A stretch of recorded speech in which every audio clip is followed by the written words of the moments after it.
The GoPro Hero 10 was released today. This thing is incredible. I mean, 4K video at 120 frames per second. It's got a new processor at second generation. It's 23.6 megapixels, and you can pull 19.6 megapixel stills from video.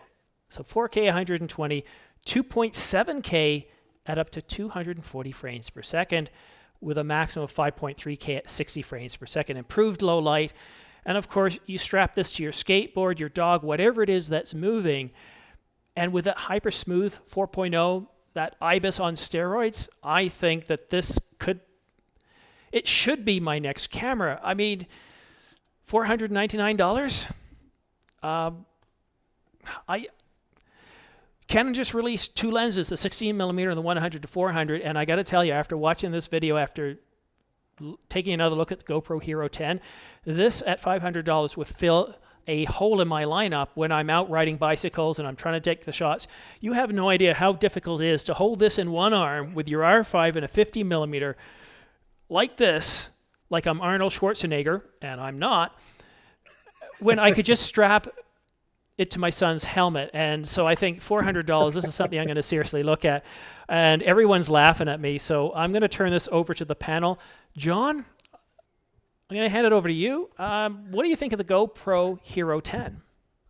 Well, it certainly looks like it fills a lot of holes. I mean, I have a Hero 8 which I use occasionally. Actually, with the video that I have coming up, I basically since most of my video is shot with my R6 when I'm set up on a tripod, but when I'm walking through the woods or something like that, walking and talking, I'm using my Hero 8, and it works pretty well. I don't use a lot of the special effects stuff like this, the super slow mo or hyperlapse and things like that. What I do see is that the image quality from the clips that's just shown, is really, really good. I mean, the stabilization on the GoPros is probably without peer in my book. Where I have problems with the Hero 8, where I have problems with the Hero 8, and where I know Casey has complained about, say, the Hero 8 and the Hero 9, is say reliability and audio specifically, because sometimes, I mean, I have a media mod, so sometimes the sound clicks, a couple of times the sound is completely failed. Things like that. So that's one thing I don't know if the Hero 10 has addressed that, either with its inboard mic or with its media mod, if it has a media mod yet, which I don't know if it does. But it does look like a really exciting camera, and really shooting at 240 FPS and the modes that it has. I mean, for people who are really want to document the action lifestyle, that's definitely the camera that needs seriously looking at. I got to tell you, this thing has me excited because I like to produce really smooth video, and I swear by gimbals.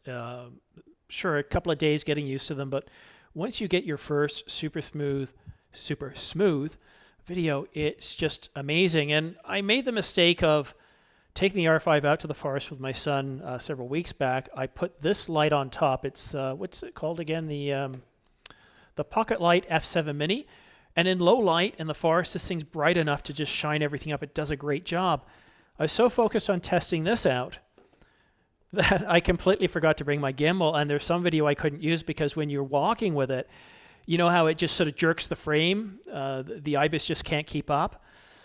And, to have something like the GoPro Hero as a backup device. But John, the one thing I always really pay careful attention to whenever I go out, I always record with the internal camera, and I usually put my Sennheiser MK400 on the rig.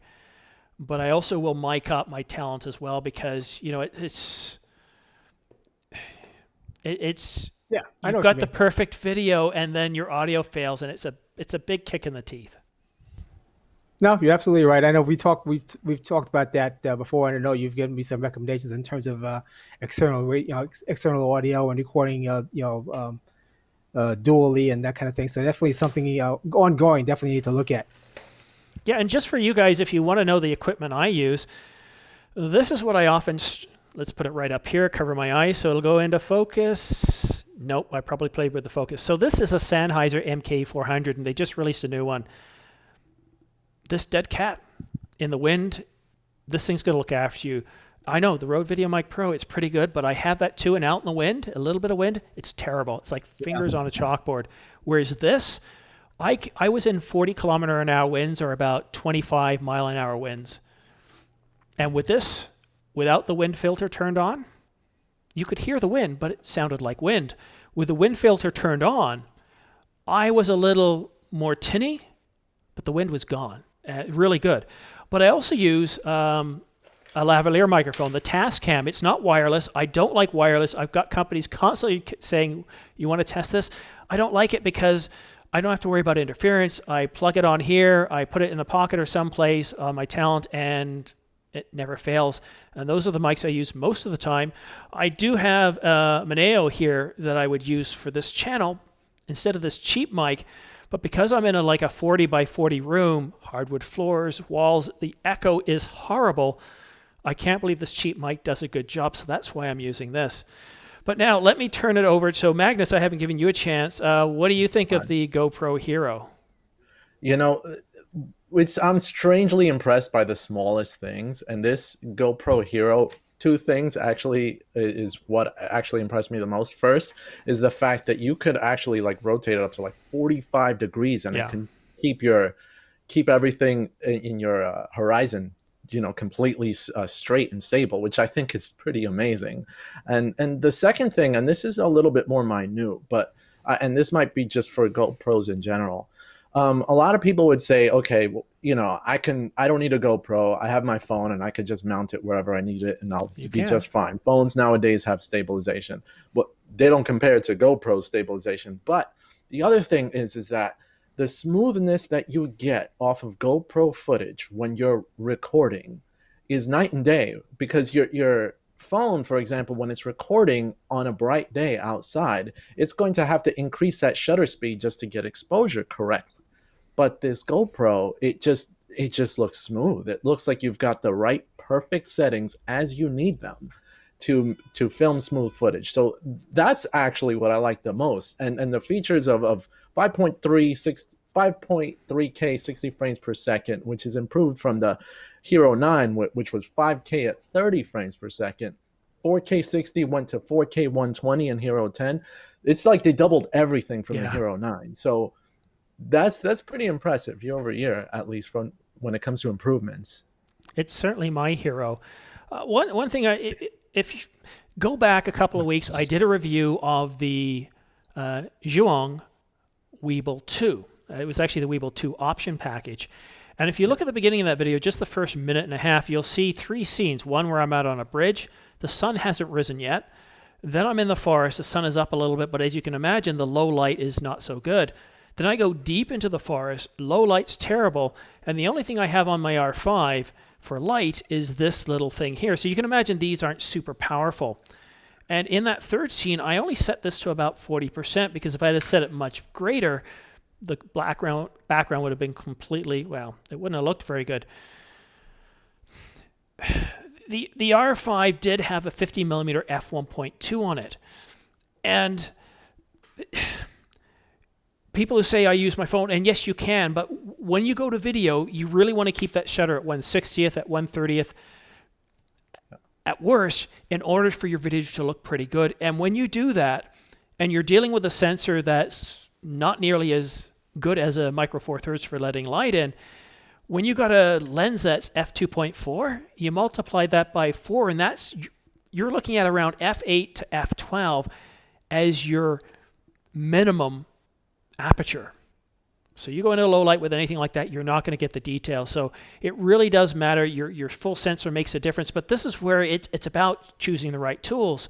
The R5, the GoPro Hero, they each have their own use cases. And James, I'd like to hand it over to you. We've only got, you can't take 10 minutes on this one, but what are your thoughts on the Hero Pro and the use cases, and do you have one? No, I don't. The closest thing to the Hero, to the GoPros I have is my Osmo Pocket, which it's at the end of the day, I think these are all just great tools to have. For the people that do those action cams, that do that, it's great. I look at it from a filmmaker standpoint. I see these as great tools to just be like action cams when maybe you can't afford like a Komodo or something like that, but just to go in and get it in places that typically most cameras can't get, or you may be afraid to get just because of, damage. It's another tool in the arsenal, and it's just all the features that it has tells me two things, and that's one, It's another way for filmmakers and content creators to get creative in the content they produce with the images that they can produce with, 5.6K, 60 frames per second. But the second thing is GoPro is also giving us more reason why the compact cameras are going away. And pretty much, if it's not, pretty much it's the smartphone and GoPro. I've put them in the same category, but they're really taking over a lot of the hobbyist or the person that travels, or the moments capturing. Yeah. These things are going to be there to help, or the what I call the moment capture moments for all different types of people. No, I agree. Yeah. All right. So what I want to do now is I want to give each of you 30 seconds to sort of your final thoughts on the GoPro Hero 10, and is it something that you would buy? Let's start off with you, John. Well, if I didn't already have a Hero 8, I would definitely be looking at the Hero 10 for the limited uses that I do it.